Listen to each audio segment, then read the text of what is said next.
name is Sharina Shahrin and I'm a full-time artist. I run Everyday Studios and I also have part-time as a batik-focused Baju line called Baju. I kind of saw it as an opportunity to explore a craft that I really appreciated. I think batik was always so important to me and I always saw it as an art form, but I just realized that people didn't incorporate it into their daily wear. They consider it something more like kampong or more like rural. I think my intention is just to promote something that I think needs to get more attention in Malaysia. I think because the actual cutting of what we started out with was Baju Kedah, because my mom's from Kedah and I was born in Kedah. So I've always also liked the Kedah fit because it's loose, it's comfortable. It's not form-fitting, it's just very modest. So yeah, we just thought, okay, let's just stick with Baju because that's what we're doing purely for the first year. We've done other things like sarong and like kimonos, but the main focus has always been on Baju. I think people just really appreciated the fact that it's unique. It's like customizable as well. Like we would take custom orders regardless of your size, regardless of if you have like wider hips, you need a bit of a slit. So I think we just made it really personalized and that's what people really appreciated. And I don't take a lot of orders. We don't even put out a lot of Baju online. So it's very limited. And not because of like a marketing tactic, but it's just because I wanted people to appreciate the Baju more. It's not something that you can just like go to H&M and just pick out like 10. It's like something that you have to like wait for and like look forward to. So I think it's just building that sense of like uniqueness. I think that was our selling point.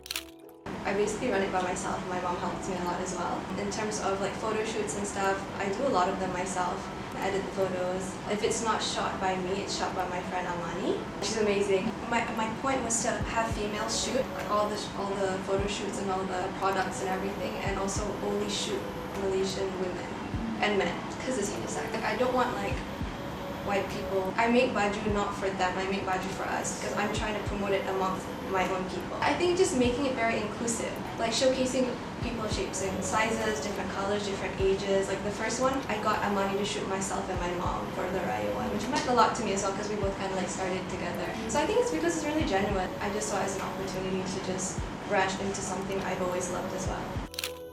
Oh, I'm really strict actually. My mom hates it and my mom takes it personally, but I think I'm really professional when it comes to my work. So sometimes when I talk to my mom, she gets a bit like, sakit hati, you know? I think because she realizes like, oh, you can't talk to me like that.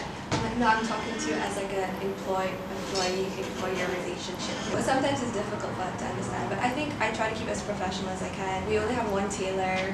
And even like the batik people we work with, I make sure that we have a really good relationship, we're very transparent. I think it's really important to set those kind of relationships with the people you work with so closely. It's also like to promote like a healthier balance. I guess even though it's like a small company within the company itself. Honestly, there's some days that I work maybe only like 2-3 hours, but there's some days I work like 15-16. Yeah, so it really depends. I think being an entrepreneur is very romanticized, but at the same time, if you don't do the work, no one else will. There's no such thing as a start and stop time when it comes to being an entrepreneur because I work on weekends, I work on holidays. And sometimes I'm lucky for like if I don't have to work, I'll take a few days off, but sometimes it's just like non-stop for like 5-6 days straight. Okay. So it's a lot. Being an entrepreneur isn't easy.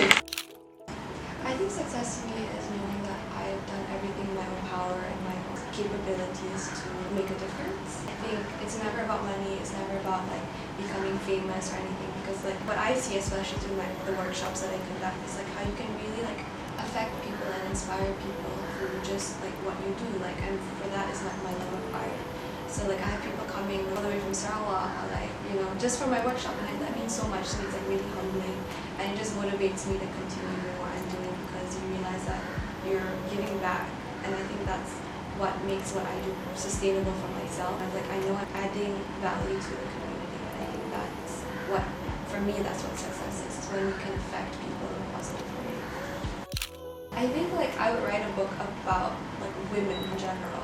Women have always been my number one sense, like source of inspiration. Like either women I know, women I like look up to, because as females, like we see things very differently, we experience things very differently, and I wouldn't be able to talk about something I myself don't know anything about. So like I think maybe the book would be about a woman, maybe about women in general. I'll have to think of the title, but I know it will probably be about women. That's it. Thank you for spending the time.